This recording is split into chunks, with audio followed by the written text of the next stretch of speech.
Saudações! Agora vai! Este é o podcast Irmandade Corintiana número 1. Eu gosto dessa empolgação do Gui, não é? Está aqui do meu lado direito o grandíssimo Icarão. Tudo bem, Icarão? Tudo mais ou menos, né? Mas vamos aí, né? E com você tá tudo sempre muito bem, né? Tá sempre bem, tudo certo. Tudo alegria, felicidade. Nem tudo, mas quase tudo.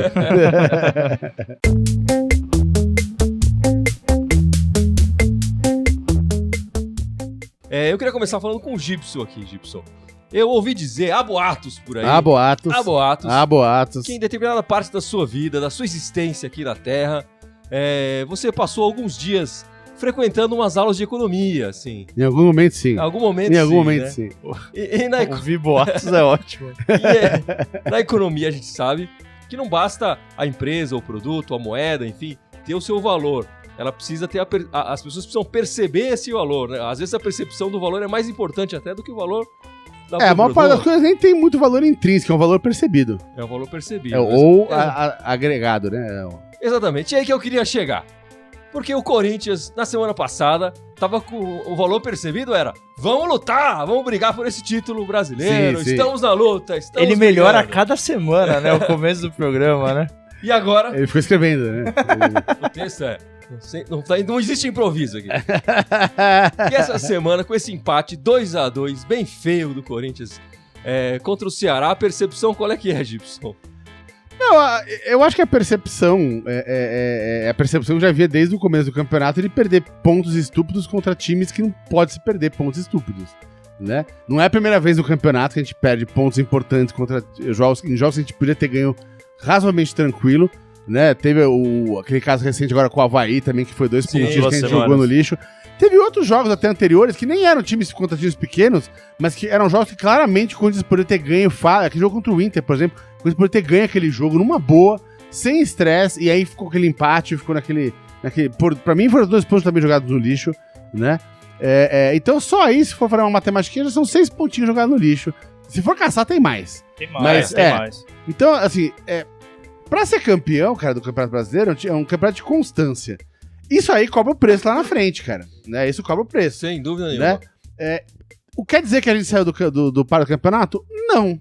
Né? A gente tava, algumas horas atrás, a gente tava muito mais atrás do líder do que a gente tá agora. Né? O fato, o Flamengo venceu, então foi mais 3 pontinhos. Se o Corinthians tivesse vencido, já tinha os 2 colados ali na frente. Já tinha ficado mais... O Santos já ia ficar no alcance ali. Hoje tá 7 pontos, né? Exatamente. Na rodada passada tava 5 pontos. Tava 5 pontos, lugar. exatamente. Agora estamos a 7 no quarto lugar. E essa era uma rodada jogando contra o Ceará, que tudo bem, a gente tava com um monte de desfalque, a gente vai falar sobre isso com calma, mas era um jogo que mesmo com todos esses desfalques, todas essas coisas, era um jogo pra ganhar, cara. Era um jogo pra ganhar.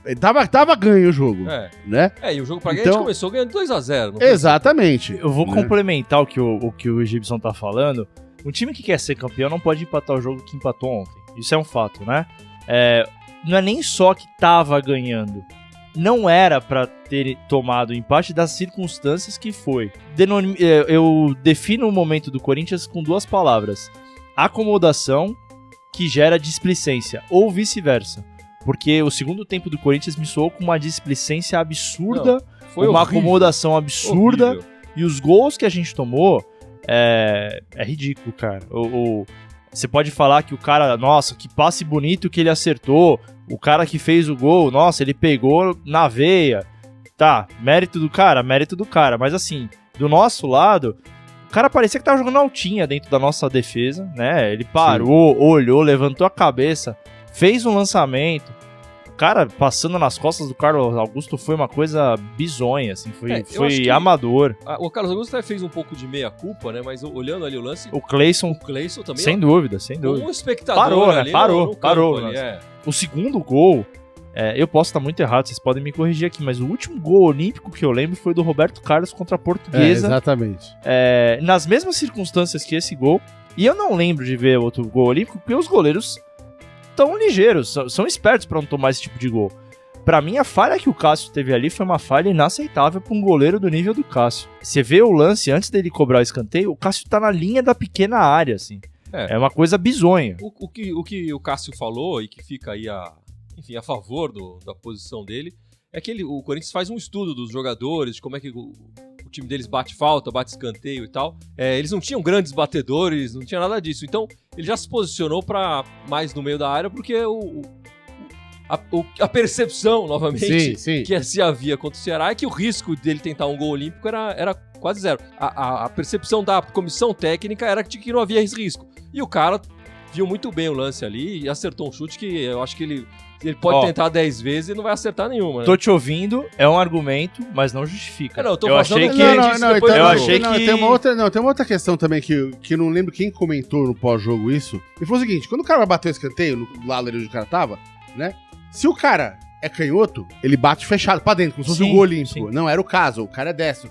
O cara que é destro, geralmente ele bate com a curvatura em direção pra fora da área, assim.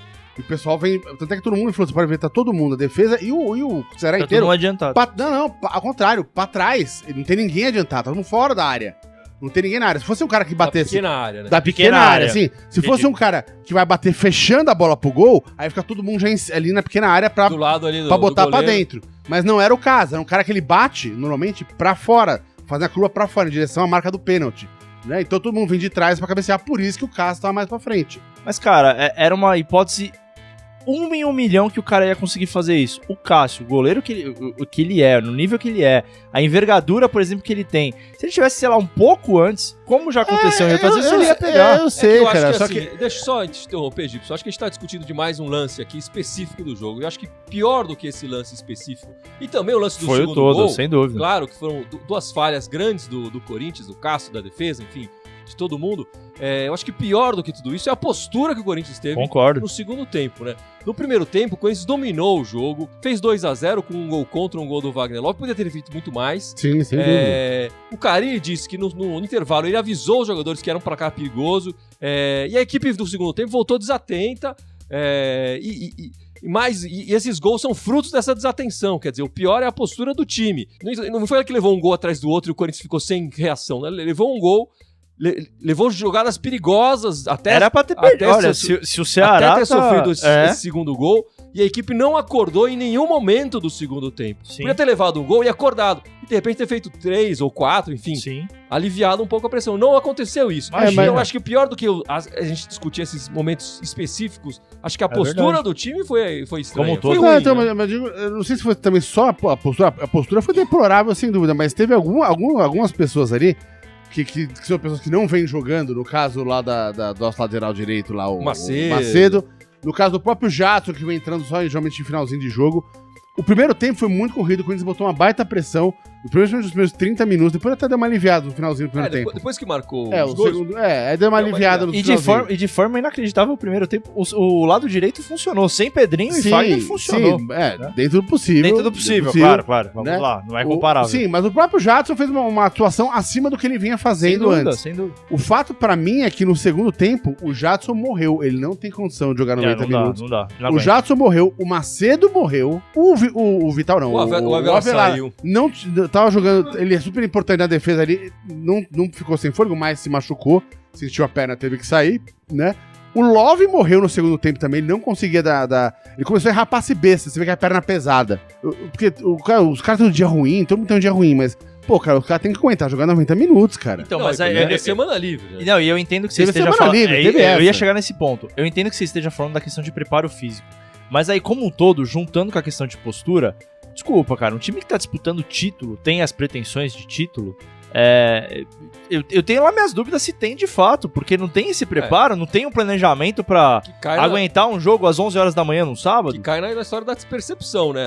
A percepção que dá é que esse time do Corinthians não vai conseguir brigar por títulos porque não consegue ganhar essas partidas mais fáceis. Não, mas isso é uma coisa que o Corinthians vem fazendo desde o começo do ano, e aí não é que ele conseguir ganhar as partidas mais fáceis, ele joga de maneira displicente com o jogador contra times quando mais fáceis. Parece que já tá ganho. Ele já entra, parece que já tá ganho. Já entra, tipo, esse jogo que a gente resolve a qualquer momento, mete um gol ali e resolve. Né? E aí, quando é com um jogo mais pegado, o Corinthians vai lá e joga a Vera. E aí, a pressão joga melhor. E aí, cara, eu vim pensando exatamente nisso, porque é mais saudável pra gente pensar dessa forma. Eu tô falando isso porque há 2 semanas atrás aconteceu o jogo do Avaí. E a gente ficou transtornado. E aí, na semana passada, a gente ganhou do Atlético, eu falei pros meus amigos de trabalho, puta, mais 2 ou 3 rodadas a gente tá chegando lá. Vamos ser um pouco mais consciente, cara. O pessoal tá comentando aí, Gibson, a gente já Tem gente falou falando que bastante se aqui. posiciona adiantado, gente que não se posiciona adiantado, que independente disso, a zaga não pode tentar adivinhar porque o cara vai bater Com certeza, concordo. o escanteio ou não. Ô, e, Carão, pega a camiseta aí, vamos Com falar certeza. da camiseta, que nós vamos presentear um irmãozinho, uma irmãzinha aqui da Irmandade, né, Gibson? Aê, vamos aí. No podcast que vem, domingo que vem, Olha que lindeza. dia 15 de setembro, faremos um concurso aqui na Irmandade Corintiana para presentear um irmãozinho, uma irmãzinha com essa camisa pré-jogo do Corinthians, da Nike e tal. Durante o podcast que vem, no dia 15 de setembro, a gente vai propor um concurso cultural, digamos assim, né? A criação de uma frase para os nossos espectadores, e o criador da melhor frase vai levar essa camiseta para casa. Então fica atento no nosso podcast da semana que vem, dia 15 de setembro, 8 da noite, que essa camiseta aqui pode ser sua. Basta você participar do nosso podcast e comentar aqui de acordo com a frase que a gente vai propor, não é isso, Icaro? É isso aí, o Rui Jordan tá falando, tem que vir pra Portugal essa camisa. Todo mundo pode participar aí. E essa camiseta é um oferecimento da Outlet Lima. Outlet Lima, Outlet Lima. do Grande Edição. Você que quer uma camiseta do Corinthians e tal, entra lá no Instagram deles e faça o seu pedido, que eles conseguem com preço mais em conta. O Beto tá falando aqui, falando em camiseta, o que vocês acharam da camiseta nova? Achei muito feia. Pô, é um bom gancho, Vamos começar a falar da camiseta nova, então, do Corinthians. Essa terceira camisa que apareceu nesse jogo contra o Ceará, e eu acho que a impressão que a gente tem do jogo é a mesma que a gente acabou tendo essa camiseta, né? É um jogo feio e é uma camiseta feia pra diabo, não é isso, Gibson? Ela é bonita na parte de trás, nas costas, né? É quando não aparece. Não aparece nada, ela é meio preta, só aparece o número aí, fica tudo bem. Que engraçado, frente, eu achei que ia ser uma unanimidade. No meu trabalho com 2 corintianos fanáticos, os caras gostaram, cara. Eu não consegui gostar, velho. Não, eu já não tinha gostado. Aí o Gui mandou no grupo a foto com os patrocínios. Sim, Aí ficou show, né? Ainda, aí ficou show. Nossa, um horror. Não, eu acho que assim, a ideia por trás da camisa é muito boa, né? Homenagear as invasões corintianas de 76, a invasão de 2000, as duas no Rio, a invasão no Japão, lá no Campeonato Mundial. Mas o resultado ficou bastante a desejar, né? Parece uma camiseta falsa, parece uma camiseta fake, na verdade. Com abadá. De tão bonito que ela ficou. Se no ano passado a gente teve a camiseta linda, né? A camiseta do Ayrton Senna. Sim. Que tinha um acabamento luxuoso e tal. Essa foi mais pro lado popular. Mas eu acho que as duas camisetas têm essa questão de substituir o uniforme 2 do Corinthians. Porque as duas são pretas para usar com calção preto. Então, se o Corinthians não quer jogar com o uniforme 2, joga com o uniforme 3. E eu acho que esse uniforme 3 deveria ter uma utilidade, né? Não só fazer as empresas ganharem dinheiro. A utilidade que eu vejo seria naqueles jogos que o Corinthians é obrigado a jogar com calção branco, que já descaracteriza o uniforme corintiano, né? Que normalmente o calção é preto. Então, nesses jogos que a gente é obrigado a jogar com calção branco, jogaria com um terceiro uniforme, que seria de uma cor qualquer, independente. Com certeza. Tanto faz a cor, porque já ia descaracterizar meu jogador de branco. Menos verde, claro. Mas assim, do jeito que eu vejo, essas camisas 3 são só pra vender mesmo. E vão entrar eventualmente em algum jogo que o Corinthians não vai usar a camisa 2, vai usar a camisa 3. E quando tiver que usar o uniforme todo branco, vai continuar usando o uniforme todo branco. Eu acho que aí existe um erro na utilidade da camisa prática, né? Sim. Pra ganhar dinheiro, eles vão ganhar dinheiro. Acho que seus amigos vão comprar, muita gente vai comprar essa camiseta, independente de ser bonita ou feia e tal. Só por ter o símbolo do Corinthians já vai vender bastante, né? Não, concordo com absolutamente tudo que você tá falando, inclusive com essa utilidade da terceira camisa, porque eu não tinha muito sentido em fazer uma terceira camisa, mas já que tem, exatamente isso. A primeira camisa é branca, a segunda é preta. Cara, faz uma terceira, por exemplo. Eu gostava muito daquela em homenagem ao Torino, que tem a vinho, né? Sei lá, é um terceiro, terceira cor, que óbvio, não tem nenhuma discrepância com o símbolo, por exemplo, do Corinthians, remete, tem algum elemento histórico. Legal, essa também tem, mas, sei lá, eu achei que ficou completamente fora de contexto. E a ideia, tudo bem, que nem ano passado a ideia era homenagear o Senna, uma ideia legal, esse ano a ideia era homenagear as invasões, mas é que o design ficou bem mas eu acho que assim, pobrinho, né? Bem tosquinho, né? De positivo e em comum entre essa camisa e a camisa do Senna do ano passado é que a fabricante de materiais, a Nike, tá se dedicando, tá fazendo coisas específicas pro clube. Eu acho que teve aquele ano que foi aquele inexplicável, né? Aquela camiseta aquela lá, pelo amor de Deus. Que a gente via várias terceiras camisas de vários clubes com o mesmo padrão, eles só mudavam a cor e tal. era meio que, vamos fazer isso aí, qualquer coisa aí. É, claro. Eu acho que nesses 2 anos, e aí fica o meu parabéns pra Nike, independente de ser bonito ou não, é de que eles estão fazendo coisas específicas e dedicadas ao Corinthians. O Corinthians está recebendo modelos diferentes do que o padrão da fábrica ali, fazendo a toque de caixa, né? E o que é bom. Bom, meus amigos, voltando a falar aqui da percepção que nós temos a respeito desse time do Corinthians, né? Desde que voltou da Copa América, o Corinthians está invicto. Não perdeu partidas nem no Brasileiro e nem na Sul-Americana. Eu queria só falar um pouquinho a parte. Eu quero falar depois uma coisa sobre esse negócio do Invicto daqui a pouco, mas vou continuar. Enfim, o nosso desempenho no Brasileiro até agora, eu puxei depois da volta da Copa América, eu tô falando só do Brasileiro, não estou levando em conta a Sul-Americana, né? Foram 9 jogos até o momento, 4 vitórias, 5 empates e nenhuma derrota. Fizemos 17 pontos de 27 possíveis, um aproveitamento aproximadamente de 63%. O aproveitamento de 63% não é tão mal. O Corinthians vai brigar nas primeiras posições do campeonato. Acontece que para ser campeão nos últimos anos, o aproveitamento tem sido mais próximo de 70%. Quer dizer, o Corinthians precisa dar uma melhorada aí. Se tivesse ganho pontos contra o Avaí e contra o Ceará, que a gente perdeu, a gente está falando especificamente dessas partidas depois da parada, né? Provavelmente se aproximaria mais perto desse 70%. Talvez a percepção que a gente tem desse clube, desse momento do clube era de que vamos lutar por alguma coisa, né? É que quando a gente fala de percepção, é diferente a gente analisar números frios e aí você fala, tá invicto depois da Copa América. 4 vitórias, 5 empates. O problema são as circunstâncias que aconteceram nesses empates, principalmente os empates, né? Mas mesmo assim, eu acho muito 5 empates. Não, exato. E aí talvez fosse melhor ter uma derrota aqui. Perfeito. E menos empates, exato. Exatamente. Então, uma coisa que eu ia falar justamente sobre isso. Algumas rodadas atrás, quando tava todo mundo já comentando, a gente tá há tantos jogos invicto e tal. Eu lembro que eu não tinha separado só o brasileiro, eu tinha feito na época com todos. Mas os nossos invictos eram, sei lá, 5 vitórias e 3 empates. Eram 6 vitórias e 4 empates. É muito mais positivo. Depois a gente empatou 2 na sequência, foi 6-6. Agora, se você for somar tudo, já tem mais empate do que mesmo sem ser só brasileiro. Eu tô falando só depois da Copa América. Mas não, eu também. Mas mesmo você tá falando só do brasileiro, eu tô falando no geral. O que reforça o fato de que uma coisa que a gente sabe desde o começo do ano, aliás, desde antes, que o Corinthians, do meio pra trás, apesar desse vacilo de ontem, é um time que tem uma baita solidez, cara. Esse é um fato. Ninguém chegou lá e falou, vencemos. Um time difícil a ser batido. É um time difícil a ser batido. Mas, ao mesmo tempo, é um time difícil também de ganhar. E assim, é sintomático, enfim, que o Corinthians na partida contra o Avaí e contra o Ceará tava jogando não com a sua equipe principal. Exatamente. Foram dois momentos que o Corinthians deixou de ganhar ali 4 pontos, né, nessas 2 partidas. Na nossa percepção, mas que a equipe não estava jogando com todos os... Sim. No caso do Avaí foi mais grave até, porque o Carille foi uma opção. O Carille optou mas pela Sul-Americana ele preferiu poupar. Por tirar, em vez de tirar 2, 3 caras do time, ele tirou 8. Tirou 7, 8 caras do time. Né? E aí eu achei uma tremenda bobagem dele. Ontem a gente não tinha opção, cara, porque aqui no Brasil a CBF não respeita a data FIFA, é um absurdo. Eu quero mencionar um assunto, não sei se dá tempo aí, Guerra. Eu prometo ser rápido. Mas assim como o Gibson tem o seu Bozelli, eu tenho o meu Manuel, né? Aquele que adoramos criticar, né?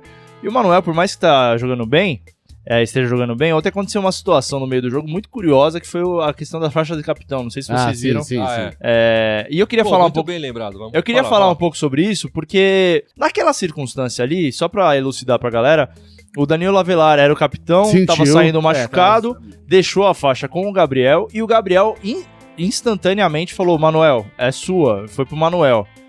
Aí o Manuel rejeitou a faixa, ele foi levar pro Gil. Aí o Cássio virou um dos principais líderes do elenco. Não, Gabriel, é pro Manuel.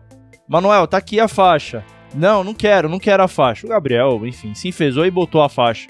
Eu queria falar sobre isso porque, assim, o Manuel tá jogando bem, eu brinco que eu amo odiar o Manuel, mas, cara, se o cara, num jogo como o de ontem, se o cara não tem a percepção do que é vestir... Eu sou um cara saudoso, eu sou um cara nostálgico. Se o cara não tem uma percepção do que é vestir a faixa de capitão do Corinthians, desculpa, o cara não sabe o que é o Corinthians. Então eu tô criticando o Manuel porque eu achei um absurdo o cara rejeitar uma faixa de capitão, dadas as circunstâncias. Aí não tem a ver com o perfil, tem a ver com a ordem do jogo ali. E com certeza o Gabriel e o Cássio foram direto nele, talvez por algum acordo antes. Enfim, é uma pena o Manuel E é uma pena ficar essa frescura, né? Essa coisa vai pra você, vai... Meu, bota logo essa faixa aí e vamos embora. Inclusive, o Gabriel, que eu gosto muito, achei que jogou demais ontem e assumiu essa questão da faixa de capitão. Depois que rolou esse entrevero, ele tomou essa atitude, daqui que eu vou botar. Mas por que ele não fez isso de cara? Porque teve alguma autorização, sei lá, alguma orientação pra levar pro cara. Porque senão ele já teria colocado na hora, entendeu? Bom, meus amigos, o próximo jogo do Corinthians é contra o Fluminense, domingão,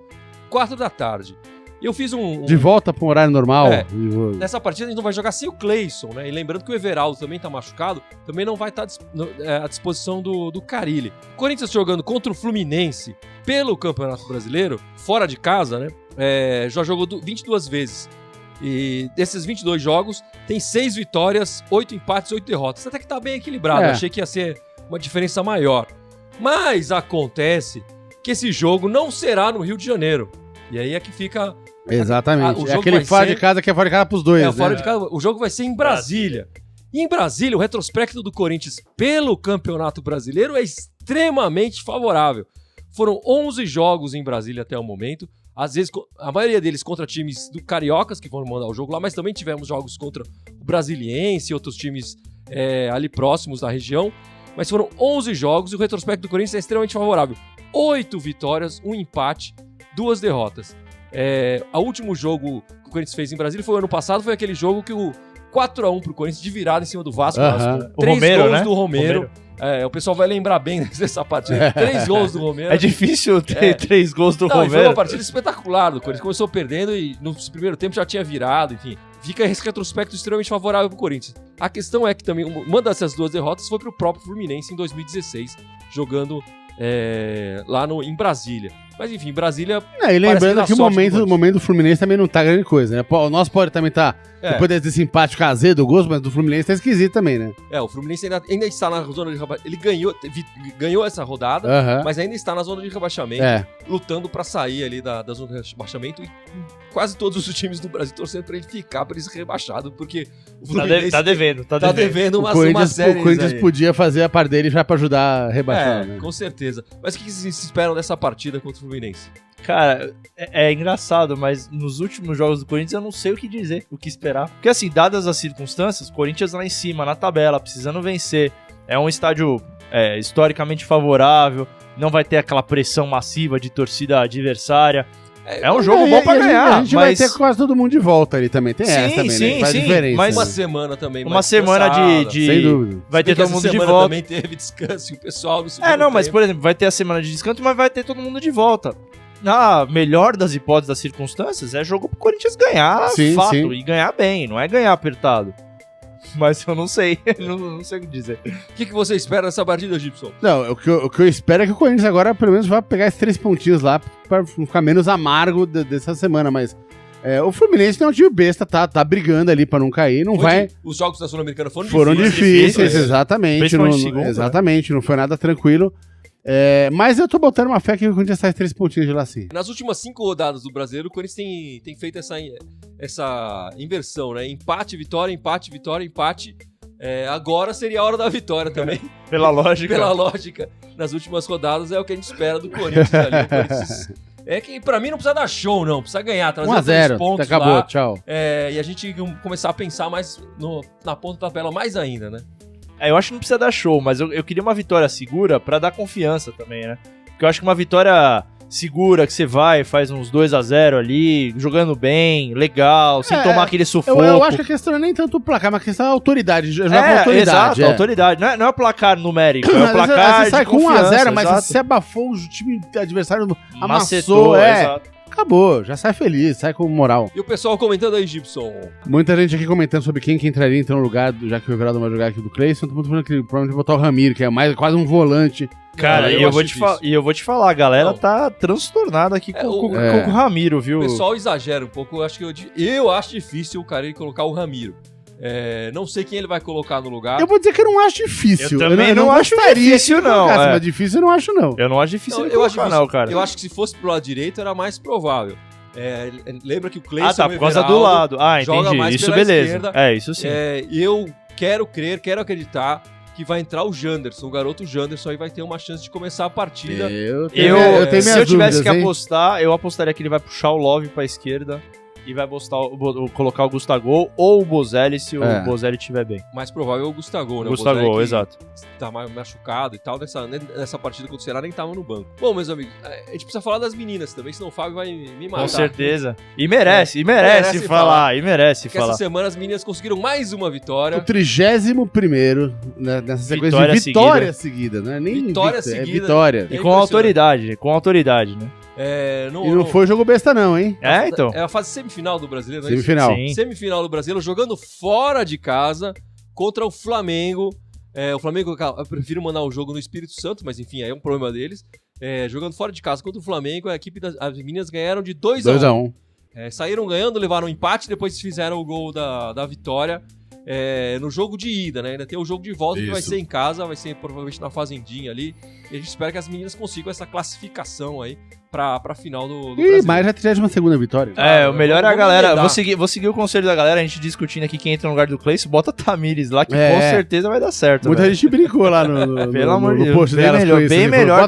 Todas as opções que a gente tem, a Tamires é a melhor, velho, sem dúvida. Mas as meninas aí mandando muito bem e querendo nessa reta final de ano transformar esses números espetaculares de vitórias em títulos, né? Sim, sim. A gente sabe que esse momento invicto, e não só invicto, né? 100% de aproveitamento, é importante, mas claro, colocar a taça na nossa estante ali também é importante. Eu vou te falar que concordo, e mais até do que a taça, como é bom ver o Corinthians investindo no time feminino. As 31 vitórias seguidas tem uma razão, não é sorte, não é acaso, não é acaso, claro. É um planejamento, tem uma lógica, é muito bom ver o Corinthians investindo no futebol feminino.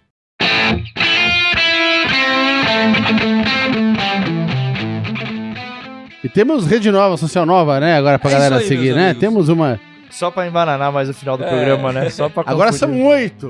São 8 Só agora. pra gente complicar um pouco, Gibson, por favor, então lembre os nossos espectadores onde eles podem perceber a Irmandade. É fácil, é só organizar da seguinte maneira, olha lá. São 3 que dá pra botar de imagem.